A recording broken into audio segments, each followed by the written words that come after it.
दोस्तों, junior accountant और तहसील राजस्व लेखाकार भर्ती की घोषणा हो चुकी है, जिसका नोटिफिकेशन हाल ही में 20 जून को निकाला गया था। तो आज के वीडियो में आपको इस भर्ती के बारे में संपूर्ण जानकारी दी जाएगी। मैं जानता हूं कि हो सकता है आपने पहले से ही ये सारी जानकारी YouTube के वीडियोस देखकर जुटा ली है, लेकिन इस वीडियो में आपको हो सकता है कुछ ऐसी बातें पता चले जो उन वीडियोस में आपको नहीं पता चली। तो इस वीडियो को अंत तक पूरी तरह देखिएगा। आप देख सकते हैं एग्जाम की डेट जो है वो 17 सितंबर 2023 रखी गई है, लेकिन आपको मैं बता देता हूं कि एग्जाम डेट जो है वो टेंटेटिव एग्जाम डेट है। इसका मतलब ये है कि राजस्थान सरकार चाहे तो इसके अंदर या फिर आरपीएससी चाहे तो इसके अंदर बदलाव भी कर सकती है, इस डेट को एक्सटेंड भी किया जा सकता है। इसके साथ ही वैकेंसी की पोस्ट आपको ऑलरेडी पता है, मैं जानता हूं।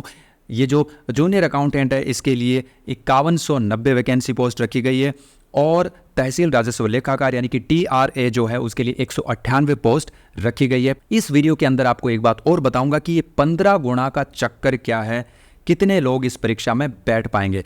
तो सबसे पहले आप देख सकते हैं कि क्वालिफिकेशन क्या क्या रहेगी। सबसे महत्वपूर्ण चीज़ जो इसमें बताई गई है वो ये है कि आपकी CET कंपलसरी है। अगर आपने CET पास कर लिया है तो ही आप इस एग्ज़ाम में बैठ सकते हैं। अगली जो क्वालिफिकेशन की रिक्वायरमेंट है वो है ग्रेजुएशन।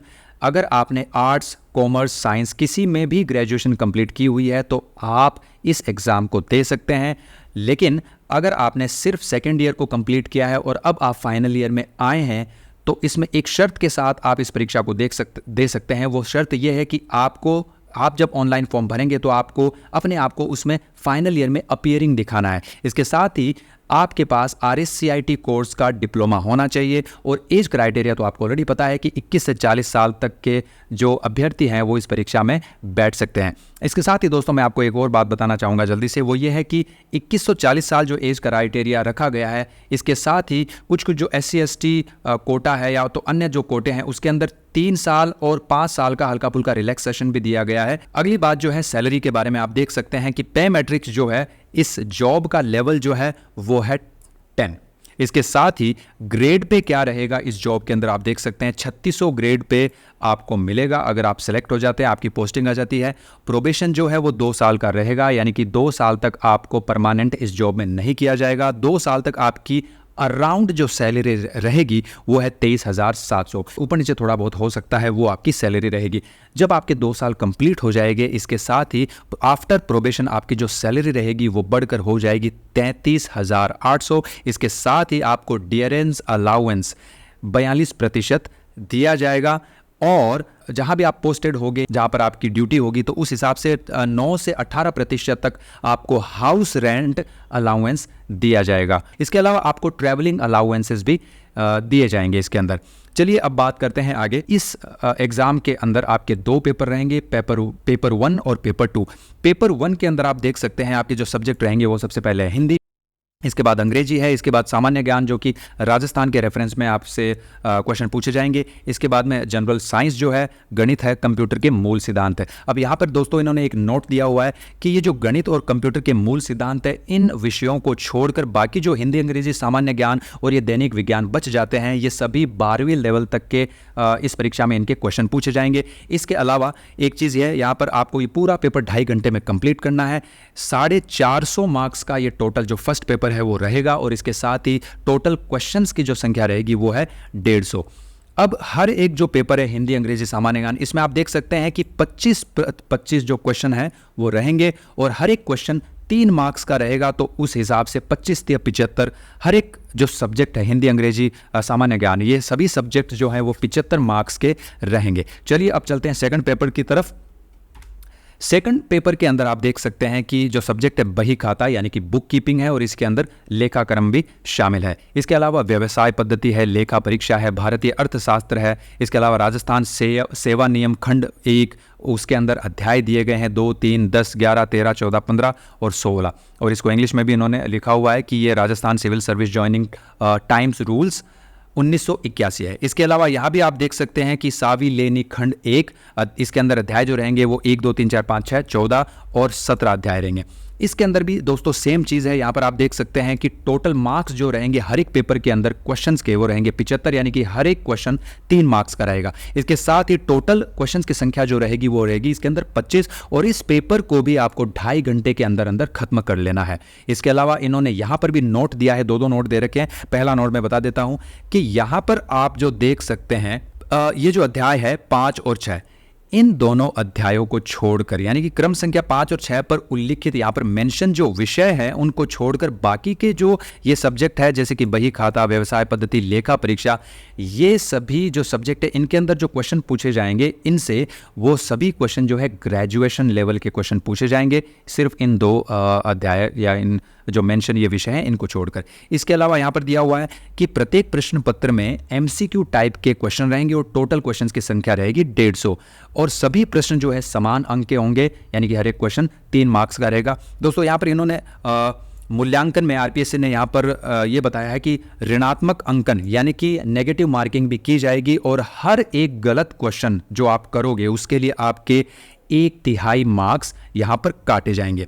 चलिए अब मैं आपको मोटा मोटी मैंने आपको ये सिलेबस बता दिया है, लेकिन अब मैं थोड़ा सा आपको डीपली इस सिलेबस के बारे में बता देता हूं। तो दोस्तों यहाँ पर देखिए, सबसे पहले हम हिंदी सब्जेक्ट की बात करते हैं। तो हिंदी सब्जेक्ट के अंदर आप देख सकते हैं कि संधि है, संधि विच्छेद है, सामासिक पदों की रचना और समास विग्रह है, उपसर्ग है, प्रत्यय है, पर्यायवाची शब्द है, विपरीतार्थक यानी कि विलोम शब्द है, अनेकार्थक शब्द है, शब्द युग्म है, संज्ञा शब्दों से विशेषण बनाना, और इस तरह के मुहावरे, लोकोक्तियां और इस तरह के कई यहाँ पर हिंदी में इन्होंने डाले हैं जो कि आपको प्रिपेयर करने हैं। आप चाहे तो किताब ले आइए, चाहे तो यूट्यूब वीडियो से आप तैयार कर सकते हैं। इसके अलावा अगर हम नीचे जाएं तो अंग्रेजी में आप देख सकते हैं कि टेंसेज रखी गई है, एक्टिव पैसिव वॉइस इन्होंने डाला है आपके सिलेबस में पढ़ने के लिए, डायरेक्ट इनडायरेक्ट है। मैं बात कर रहा हूँ यहाँ पर जनरल इंग्लिश की। इसके अलावा ट्रांसफॉर्मेशन ऑफ सेंटेंसेज है, यानी कि असर्टिव यानी कि पॉजिटिव सेंटेंसेज को आपको नेगेटिव में बदलना है, इंटरोगेटिव में बदलना है, एक्सक्लेमेटरी में बदलना है, और इनको एक दूसरे में आपको चेंज करना है। इसके अलावा इन्होंने आर्टिकल्स भी दिए हैं, डिटर्मिनर्स भी दिए हैं, यूज ऑफ प्रेपोजिशंस भी दिए हैं, और कई और तरह के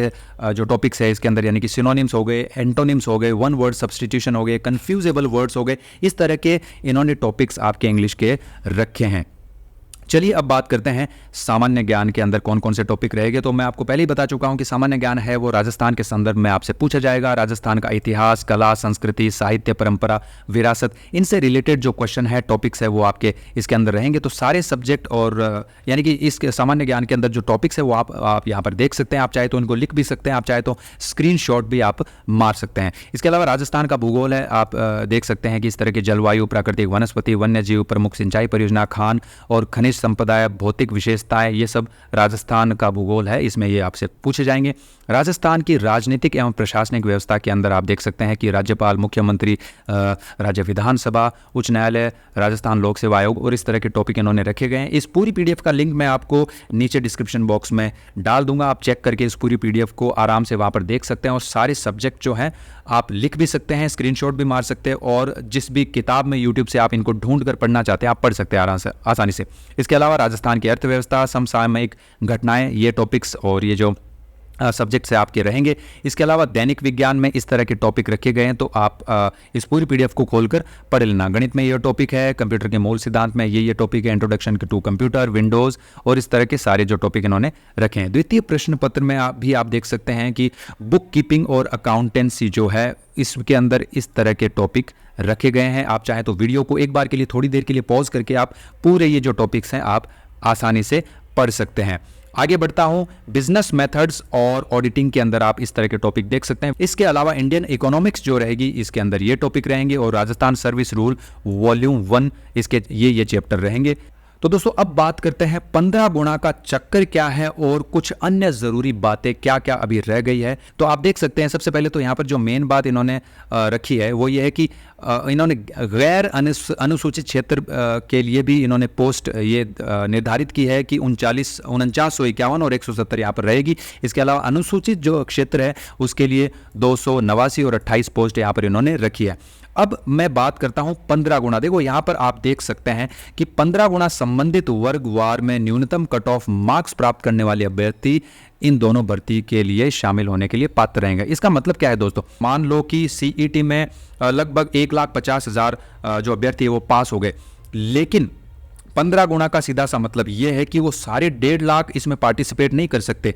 जितनी आप पोस्ट यहाँ पर देख रहे हैं उसके 15 गुना अभ्यर्थी ही इस परीक्षा में बैठ पाएंगे। अगर आप यहाँ पर देखेंगे तो गैर अनुसूचित क्षेत्र जो है इसके अंदर आप देखिए कि अति पिछड़ा वर्ग के अंदर विधवा औरतों के लिए जो पोस्ट रखी गई है वो है 20। तो अगर आप 20 को 15 से गुणा करेंगे तो लगभग 300 आएगा, और इसका मतलब ये हो गया कि इन 20 पोस्ट के लिए सिर्फ 300 अभ्यर्थी ही इस परीक्षा में बैठ पाएंगे। 300 के अलावा उससे ज़्यादा नंबर में अभ्यर्थी इस परीक्षा को नहीं दे पाएंगे। अगर मैं आपको ये बताऊं कि मान लेते हैं कि ओबीसी की जो वैकेंसी है वो मान लेते हैं कि किसी क्षेत्र में 10 रखी गई है, मान लेते हैं कि गैर अनुसूचित क्षेत्र या अनुसूचित क्षेत्र किसी में भी 10 रखी गई है, तो अब 10 को 15 से गुणा करो, कितना होगा 150। तो इसका मतलब है उन 10 पोस्ट के लिए सिर्फ 150 अभ्यर्थी ही उस परीक्षा में इस जूनियर अकाउंटेंट और टीआरए की भर्ती में पार्टिसिपेट कर सकते हैं। अगर अन्य बातों की हम बात करें तो आप यहां पर देख सकते हैं कि ये जो 2 साइट है, आप यहां पर जाकर या तो मेरे ख्याल से साइबर कैफे से ही फॉर्म भरवाना ज़्यादा अच्छा रहेगा, और एसएसओ जो पोर्टल है